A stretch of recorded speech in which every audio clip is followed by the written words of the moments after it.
kemudian mempunyai 26-27 prodi, di mana setiap prodi punya beberapa buah lab yang diintegrasikan ke dalam sebuah jaringan terintegrasi ke jaringan global melalui router ini. Jadi tugasnya apa nih router? Meng-forward atau melalukan atau mengirimnya data menggunakan routing protokol dengan algoritma routing.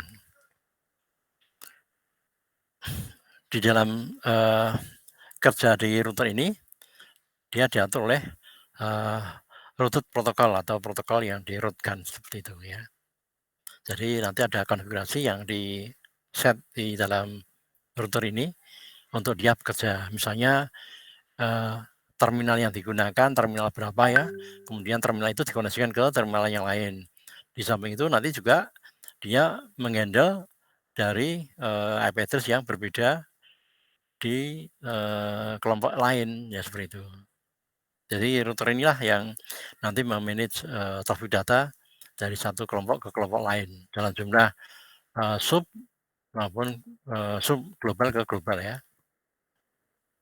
Jadi router ini kalau dilihat secara fisik seperti switch, tapi dalam circuitnya itu hampir menyerupai seperti komputer itu ya. Jadi seperti komputer biasa. Tadi ada prosesor, ada memori dan sebagainya itu. Kemudian di dalamnya itu terdapat 2 atau lebih interface jaringan. Yang di dalamnya lagi berfungsi menghubungkan 2 jaringan atau lebih sehingga dia bisa meneruskan paket dari satu jaringan ke lainnya. Jadi sama seperti kayak switch itu ada beberapa port ya, portnya itu bisa melayani lebih dari satu jaringan ya, misalnya 2, 4, 16 dan seterusnya.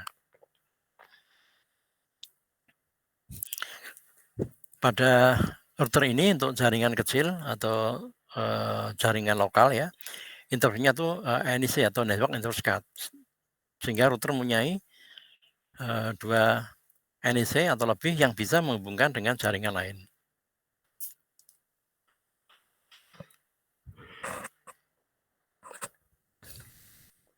Kemudian untuk LAN yang kecil yang terhubung internet, salah satu interface adalah NIC card. NIC card ya. Jadi NIC card ini kalau di dalam server tuh bentuknya seperti circuit yang ditancapkan di slot-slotnya itu. Kalau di dalam PC yang kecil, desktop ataupun juga laptop, itu cardnya tidak ada ya, tapi circuitnya ada di dalam satu paket di board. Ya, jadi keluarnya cuma di portnya itu. Kalau di PC itu port RJ45. Nah sekarang RJ45 itu sudah dihilangkan untuk laptop atau PC modern ya. Jadi dia keluarnya cuma beberapa buah port USB dan satu port micro kalau nggak salah ya, micro. Ini kemarin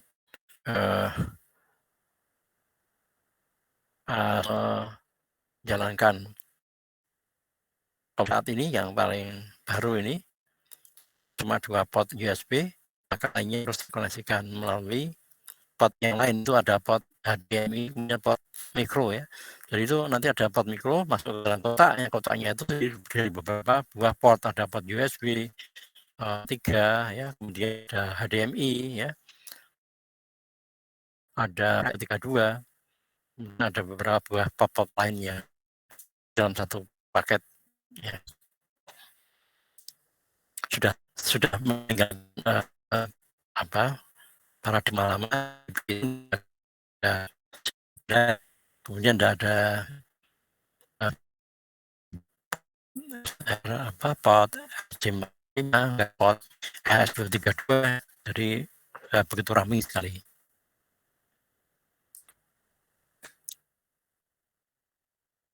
Nah kemudian DHCP.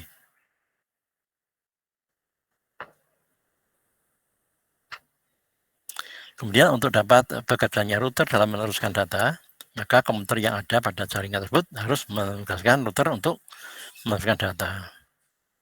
Nah, bagaimana cara untuk menugaskannya? Yaitu dilakukan dengan cara setting komputer support gateway ke router. Dan kalau kita lupa atau tidak melakukan konfigurasi setting default, gitu itu ya, maka bisa dipastikan LAN tidak dapat terkoneksi dengan jaringan lainnya. Jadi memang harus dilakukan untuk koreksinya itu. Kelihatan nanti kalau di dalam monitornya itu. Kalau tidak terhubung itu nanti akan terdapat tanda silang warna merah itu ya. Jadi kalau ada silang tanda merah itu artinya belum ada koneksi dari jaringan ke PC kita. Nah ini bisa digambarkan perubahan alamat yang terjadi di dalam jaringan yang dibangun ya. Jadi ada 3 pengenaan dalam jaringan itu, yaitu pengenaan SRC, DST,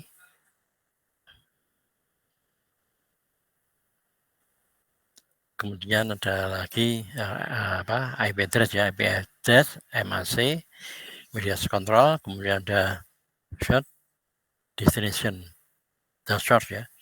Jadi SRC itu source, DST itu destination. Jadi ada 3, ini menggambarkan ada 3 kelompok.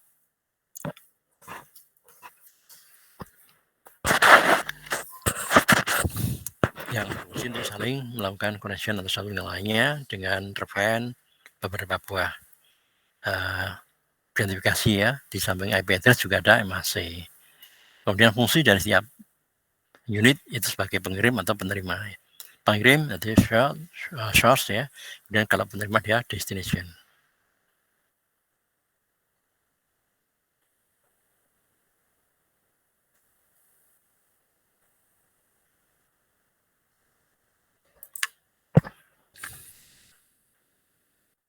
Kalau menghubungkan bagaimana tabel routing itu?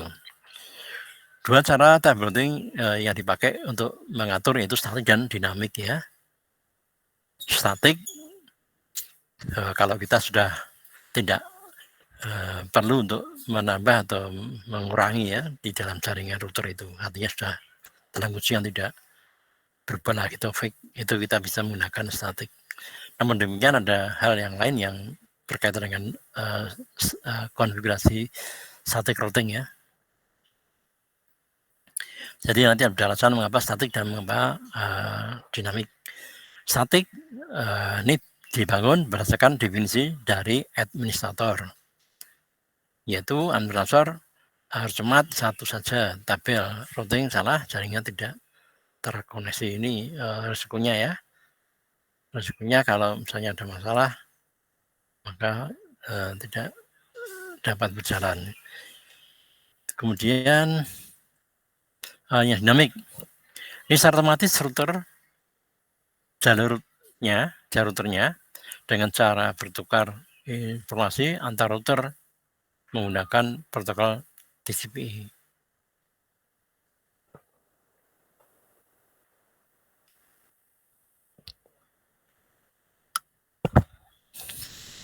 Ya, ini nanti ada teknik untuk mengkonfigurasikan statik dan routing statik dan dinamik. Kalau untuk pengaturan mudah dilakukan dengan dinamik ya. Dinamik itu secara umum ketika tidak berubah strukturnya hanya sekali pakai ya. Jadi kalau misalnya ada penambahan router, maka mudah mengkonfigurasikan yang dinamik dibandingkan yang statik.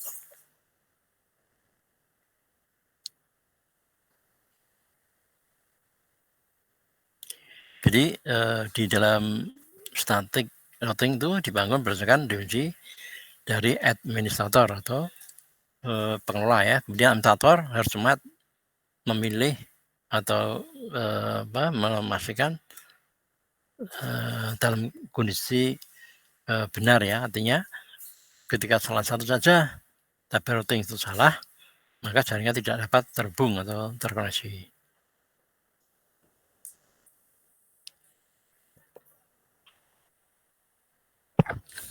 Kalau yang dinamik, secara otomatis router jalur rootnya dengan cara bertukar informasi antar router. Jadi selama router itu nggak diganti ya, nggak diganti tidak masalah. Kalau diganti, yaitu yang harus dikonfigurasi ulang.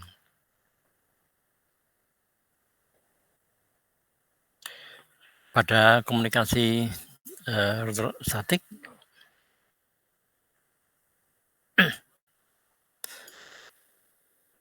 sorry, saya cek lagi ya. Jadi nanti ketika kita mengkonfigurasi statik itu harus selalu diperbarui ketika ada perubahan baik di sisi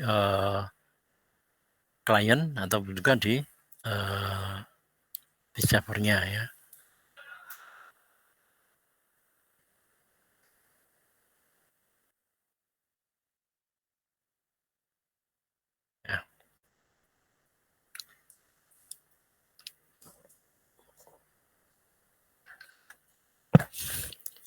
Di dalam pengalihan IP address yang merupakan alias mapping dari single MAC address untuk multiple IP address satu NIC bisa diberi nomor IP lebih dari satu.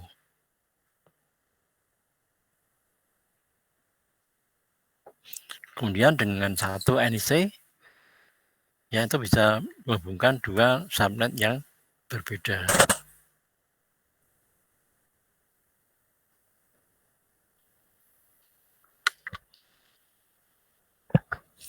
Kemudian dengan dua NIC dapat menghubungkan tiga subnet yang berbeda. Ini beberapa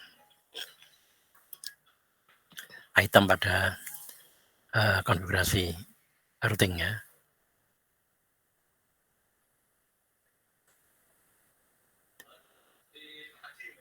Jadi kalau Anda perhatikan di dalam jaringan yang Anda pakai 1918 dan sekian dikoneksikan ke nomor yang sama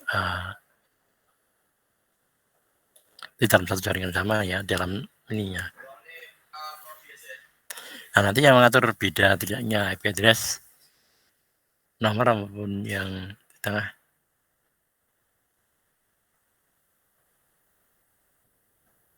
Ya.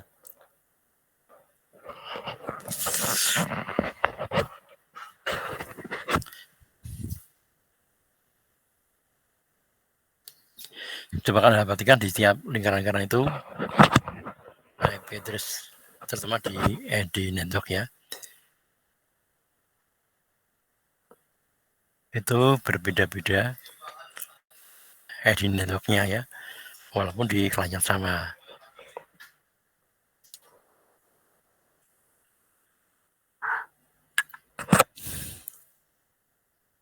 Ini menggunakan prinsip koneksitasnya jaringan LAN ya.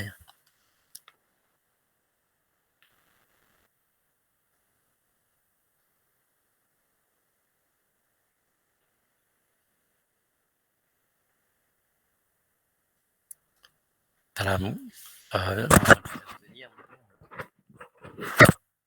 nih? Di dalam jaringan IPLS ini, kalau Anda perhatikan itu masing-masing ID host berbeda ya, walaupun kelasnya sama ya. Nah, prinsip ini yang nanti diatasi oleh klien sendiri untuk mengkonfigurasikannya.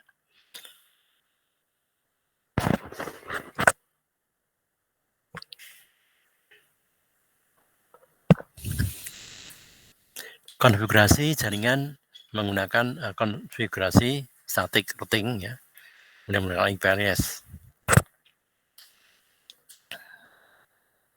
Pada seluruh jaringan B dan C. Config ini pakainya Linux ini katanya ya. Pakai config down untuk melakukan terlebih dahulu jaringan atau default dulu ya. Kemudian setelah itu di-up-kan atau dikonseksikan.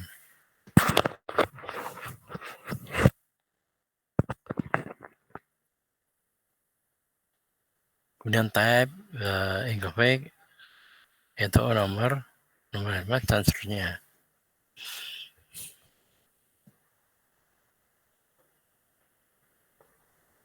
Nah,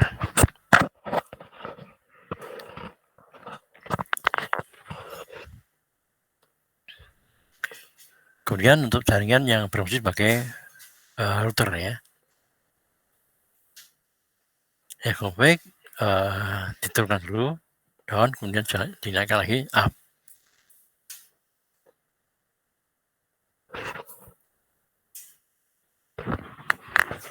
Ya, kemudian di dalam konfigurasi yang nanti kita pakai atau kita gunakan, ini kita praktek nanti kalau kita ketemu dengan routing statik dan routing dinamik ya, itu kita bisa simulasikan dulu menggunakan paket etcher. Setelah diuji betul baru kita menggunakan yang real atau nyata ya. Jadi jumlahnya juga terbatas untuk praktek ini. Nah, inilah coba gambaran static routing ya.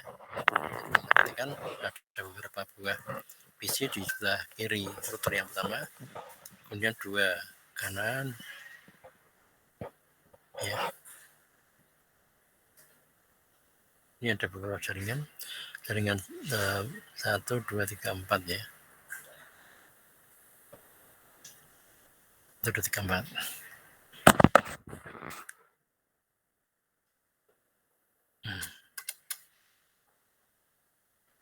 Kemudian kalau Anda lihat di bagian yang di kotak warna merah itu,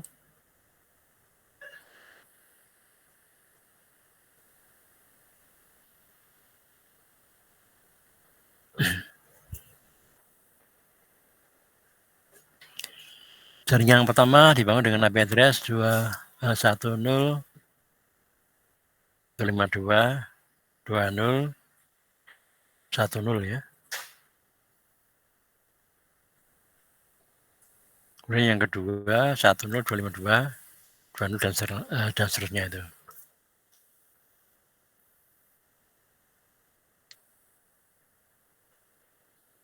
Kemudian pada jaringan A, itu udah A ya, A itu yang paling kiri, B tengah, C kanan. Tab integrasi equals down, artinya dia tidak bekerja ya, kemudian dinaikkan lagi.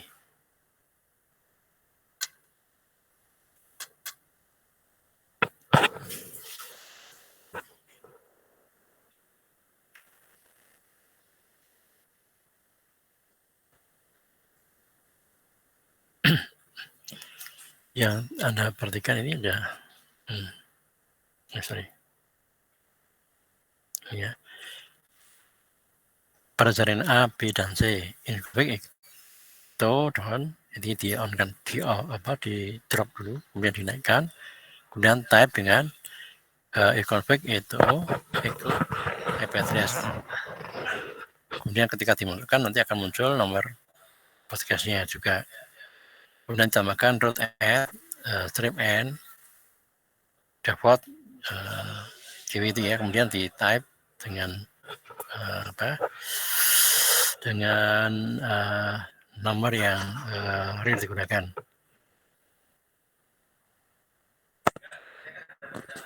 Ini ada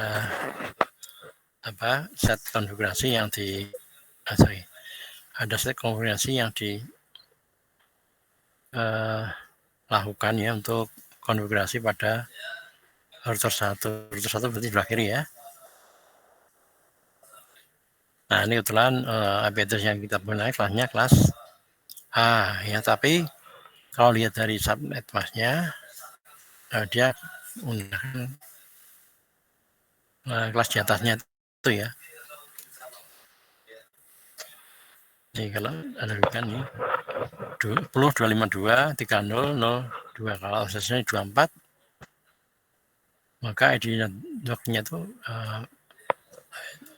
bentuknya A tambah B. If config echo 10.252.10 netmask sekian ya, kemudian broadcastnya menggunakan nomor 10.252.10.252.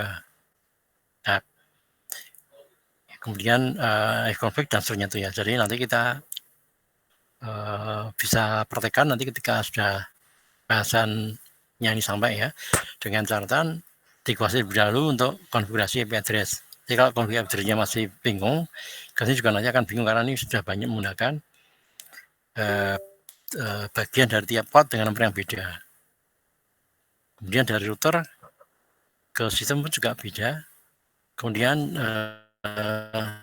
antar sistem juga berbeda, tapi Perbedaannya itu sebenarnya bukan perbedaan di pangkat, kemudian beda warna tidak, tapi di faktor ekonomi ya. Ini untuk yang statik ya. Kemudian yang dinamik bagaimana? Is intermediated system to intermediate system. Jadi sama-sama ya. Di intermediate system ke intermediate system. Di dalam konfigurasi ini menggunakan standar OSI. Kemudian menggunakan state.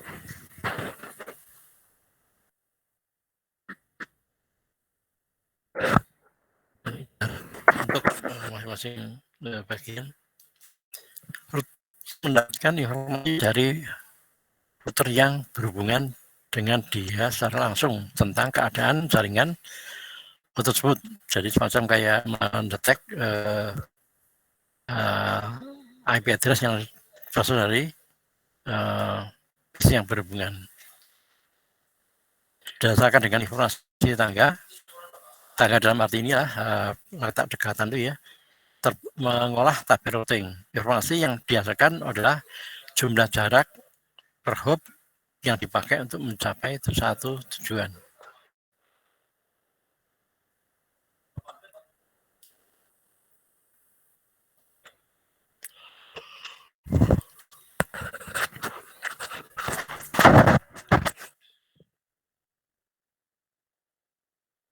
Ini contoh cara kerja distance vector.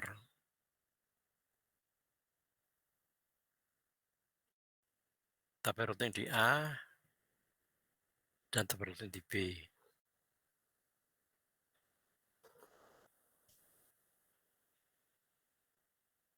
Ini masing-masing sudah ditentukan nomor-nomornya, tinggal kita cara menghubungkannya. Kita ada PC.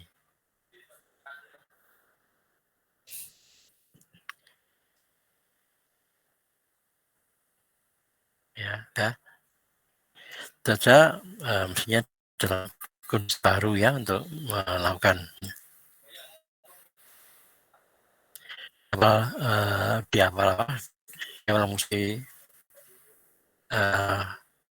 router ini hanya punya informasi tentang jaringan yang terhubung pada secara langsung.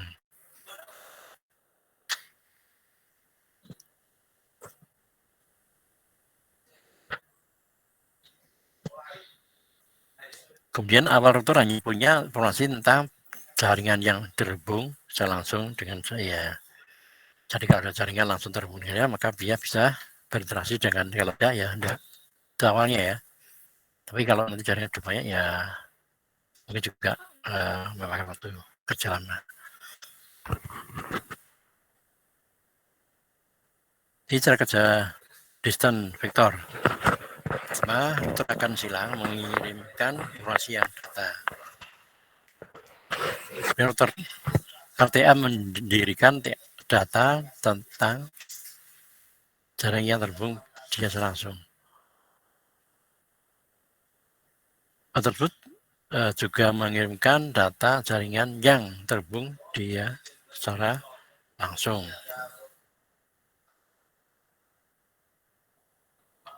Ini gambarannya kalau dilihat dari konfigurasi yang dilakukan seperti ini. Nah, ini.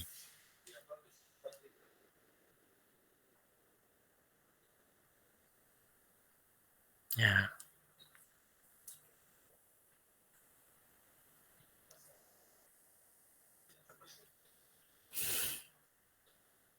Ya.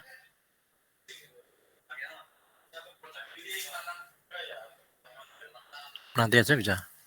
Nanti. Bisa enggak? Waduh. Udah bisa lebih. Bentar ya, Mas. Ada tamu. Itu dua-duanya jadi siap. Oh, gimana? Bisa enggak? Oh, iya.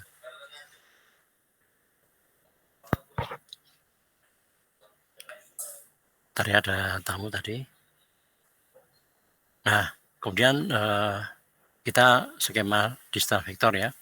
Bagaimana tabel routing yang convergent terdapat desain router seperti yang terdapat di layar. Jadi ada router 1, 2, 3, 4. Ya. Ada 5 router. Di setiap router ini dikonfigurasikan sedemikian rupa untuk bisa saling mengawali dengan router lain, terutama IP address ya. Jadi router yang satu connect ke router 2 itu saling keduanya memberikan izin untuk dihubungi yang langsung ya. Untuk konfigurasinya itu. Jadi minimal ada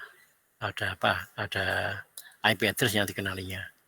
Kemudian satu tahapan lain konfigurasi yang dilakukan adalah dari router 1 dikonfigurasikan ke net 6 ya. Kemudian juga dari router 1 bisa ke net 7 ataupun net 2 atau net 3. Jadi lewat satu terminal server yang lain. Jadi ini konfigurasinya bisa dilakukan dengan set router antar router, yaitu antar router 1 ke router 2 atau router 3, router 1 atau router 1 ke router 2, router 1 ke router 4. Atau bisa juga dari router 1 ke network 6 ya, atau router 1 ke 3 atau ke 2. Jadi nggak langsung berhubungan dengan PC yang terhubung langsung. Jadi ada 2 model. Kemudian ini berbalikan, yang satu mengenali tiap IP address di sampingnya, tapi untuk yang routing itu sebelumnya ya, dari sebuah router yang saya sedang dikonfigurasi. Nah ini untuk apa? Untuk konfigurasinya.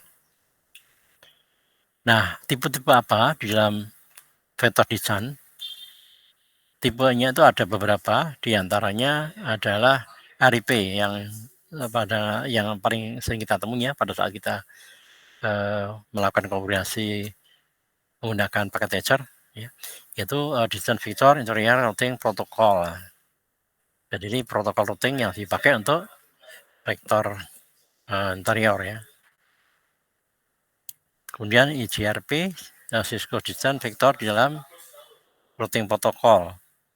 Kemudian Cisco Advanced Distant Vector Interior Routing Protocol. Jadi ini beberapa tipe distant vector ya. Kemudian BGP yaitu distant vector exterior routing. Ini yang berperan nanti dalam connection antar jaringan dengan jaringan lain menggunakan router ini. Router ini memang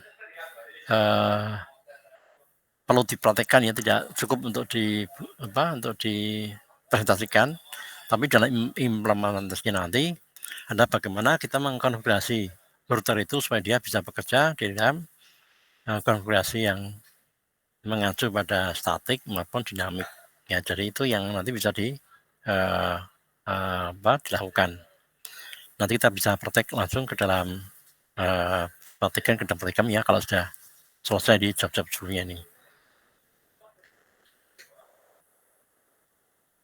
Nah, di router ini tidak lagi menggunakan prinsip 5 item harus sama, yaitu network address, IP address, kemudian kelas IP address, subnet IP address, ID network address, kemudian ID address valid, kemudian network address, kemudian bracket address. Ya tidak cukup itu, tapi kombinasi dari beberapa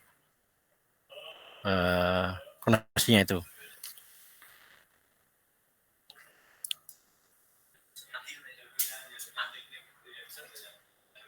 Jam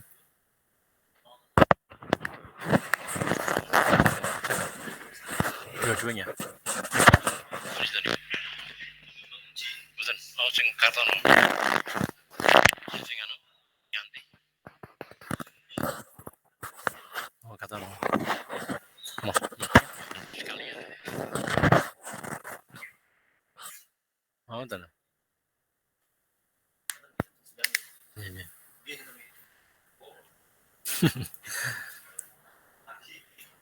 Pagi ya. Sekali kali Yanti tuh.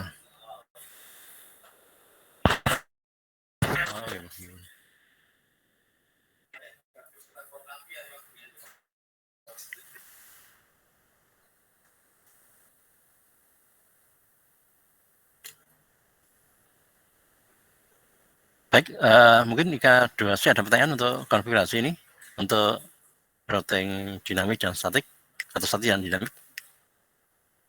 Halo, IK2C, ada pertanyaan? Ini sepertinya agak susah untuk kita sampaikan dalam penjelasan teori. Nanti kita bisa langsung praktek aja dalam konfigurasinya. Ya, jadi routing ini nanti bermainnya di device connection router, bukan di switch ataupun hub, ya, di router nanti konfigurasinya. Jadi tidak ada tidak ada dalam LAN, tapi ini sudah masuk ke WAN, ya. Tapi bisa juga nanti ditarik ke LAN untuk simulasinya, ya, untuk simulasinya. Karena kita akan menggunakan IP address yang private yang untuk dipakai, tidak di keluar. Silakan IK2C, mungkin ada pertanyaan? Halo, IK2C? Halo, IK2C, ada pertanyaan? Yang emoji. Halo, IK2C, ada pertanyaan? Belum ada, Pak.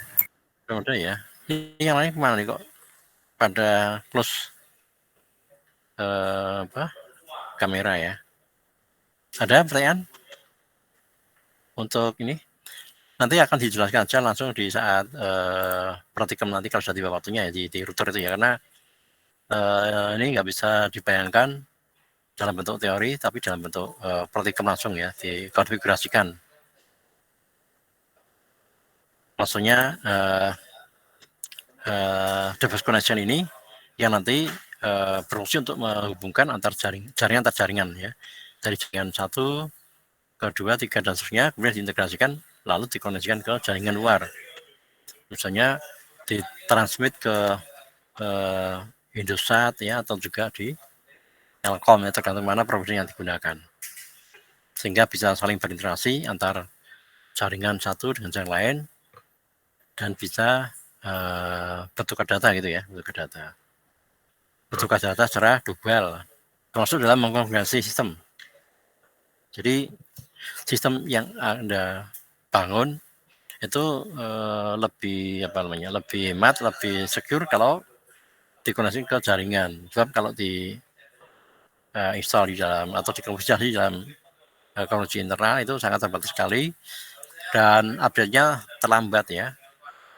Jadi kita sambung ke jaringan global untuk bisa saling interaksinya dengan sistem. Jadi ini yang koneksinya itu secara langsung koneksinya ke saya langsung atau langsung.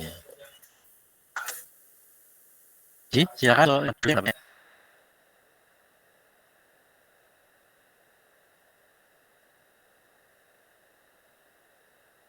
Untuk ini besok saya terangkan lebih detail lagi di saat kita melakukan konfigurasi menggunakan paket routing dinamik supaya nanti dikena, ya.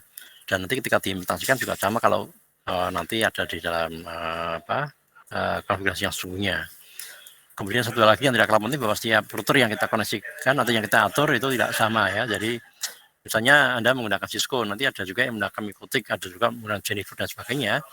Itu secara umum sih sama ininya, ya, tapi dalam mengkonfigurasikannya kemudian ada perbedaan-perbedaan di antaranya itu. Jadi ini yang perlu digarisbawahi supaya nanti tidak terjadi semacam kayak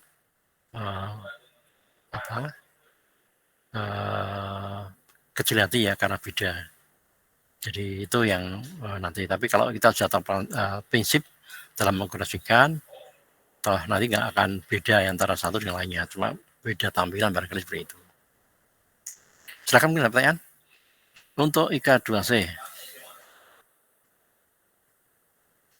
Kalau mau coba-coba di dalam konfigurasi itu Anda bisa pakai paket charger dulu, ya. Paket charger kemudian disimulasikan untuk jaringan satu dengan jaringan. Jadi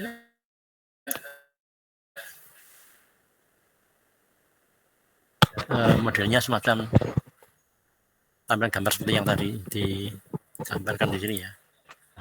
Dari mana? Nah ini ya Nah, seperti ini. Dan nanti ada yang bentuknya loop, close loop ya, ini ya, close loop. Ada juga yang open loop ya. Kalau close loop itu ada beberapa buah router yang diintegrasikan menjadi satu rangkaian terpadu. Tapi ada juga yang modelnya open dari satu titik ke banyak titik.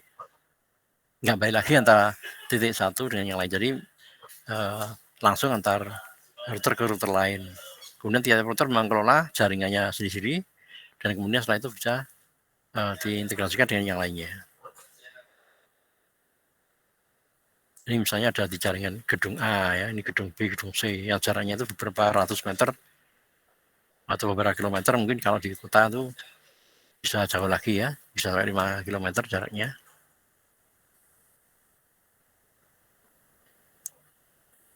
Ya.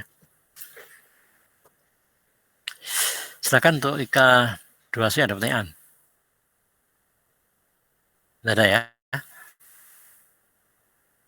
Tidak ada, nanti ini nanti saya sharekan aja untuk materinya ini, kemudian kita nanti bisa melakukan konfigurasi, bisa nih konfigurasinya di di produknya Cisco untuk Mekotik ya sama aja nih. Kemudian dalam mengkonfigurasikan ini bisa menggunakan PC maupun konsol ya, jadi tergantung media apa yang nanti akan kita pakai atau kita gunakan sehingga nanti bisa berjalan atau berfungsi bagaimana yang kita kehendaki untuk kerjanya itu. Bahkan ada pertanyaan untuk IKA 2C konfigurasinya ini. Silakan bisa tanya yang sekarang ini atau materi yang sekarang ini atau juga materi yang lalu kalau misalnya belum jelas ya. Silakan untuk IKA 2C.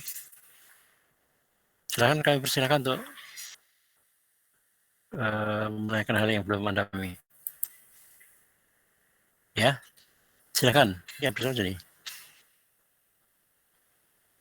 Ini di mobil ini siapa nih? Septiana. Halo Septiana. Siapa nih?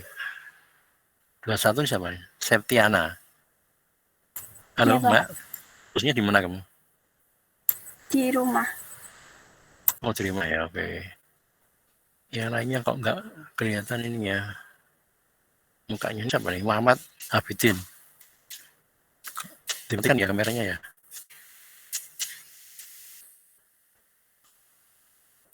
Halo, Muhammad Abidin. Halo, ada orangnya ini? Ada Pak. Halo, kenapa dimatikan? Dion-kan aja nih kameranya. Halo, kameranya di-on-kan aja nih. Nah, Sudah Pak. Ini masih off. Di sini udah on Pak. Oh gitu ya. Oh udah masuk ya. Terus dulu. Yang lain? Saya cek ya untuk maksudnya. Ini Anda praktek hari Rabu ya? Untuk IKA-12C? Halo, IKA-12C prakteknya hari Rabu ya? Kamis. Oh Kamis. Oh iya Kamis ya betul. Rabu itu Ya. masih satu ya. Ya oke. Silakan mungkin ada pertanyaan. Ini saya cek absennya saya siapkan dulu ya.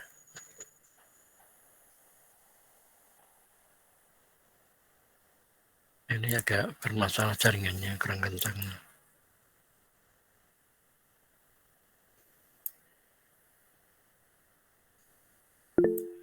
Ya, silakan untuk Anda yang sudah gabung bisa absen dulu. Ya, halo. Silakan untuk yang sudah gabung bisa absen dulu.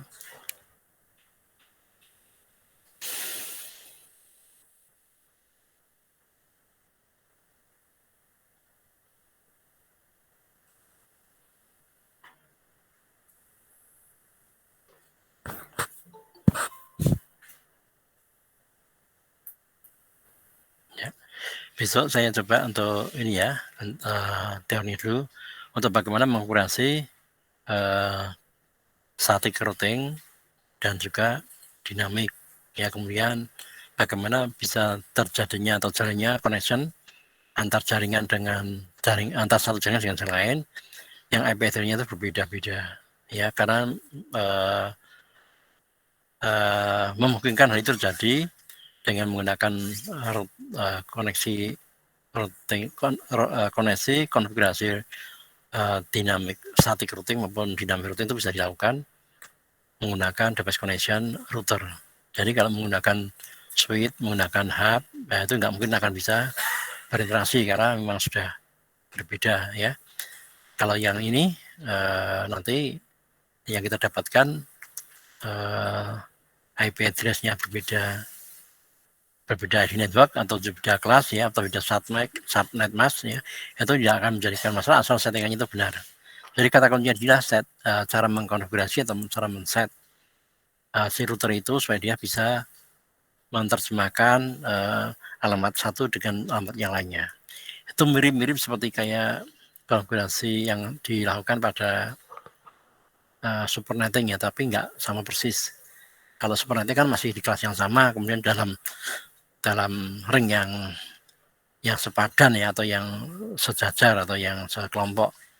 Kalau yang di ini nggak dalam satu kelompok ya, bisa dalam beda kelompok seperti itu.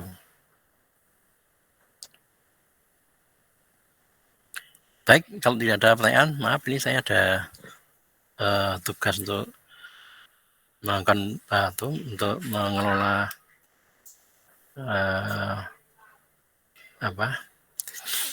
koordinasi dengan prodi ya dalam persiapan untuk pengeluaran pembimbing ya dan penguji tugas akhir. Namun demikian, kalau misalnya masih ada yang Anda perlu tanyakan, silakan Anda sampaikan, kemudian kita bahas sebentar. Tapi kalau tidak, saya tutup. Halo, gimana Ika Blase, ada pertanyaan? Halo, Ika Blase, ada pertanyaan? Ada Pak. Ya, silakan Anda catat saja kalau misalnya ada pertanyaan. Kalau kita ketemu nanti bisa disampaikan ya untuk materinya ini.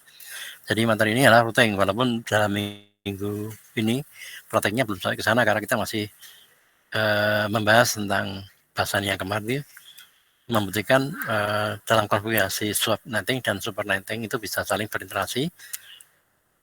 Untuk subnetting yaitu dengan cara membagi menjadi beberapa kelompok dari satu kelompok, sedangkan supernetting menggabungkan beberapa kelompok menjadi satu kelompok, jadi membagi dan satunya menggabung.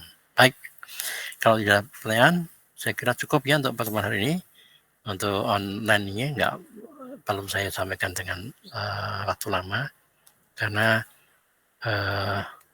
keterbatasan kota yang Anda miliki juga berpengaruh ya. Baik, saya cukupkan sekian ya untuk pertemuan hari ini.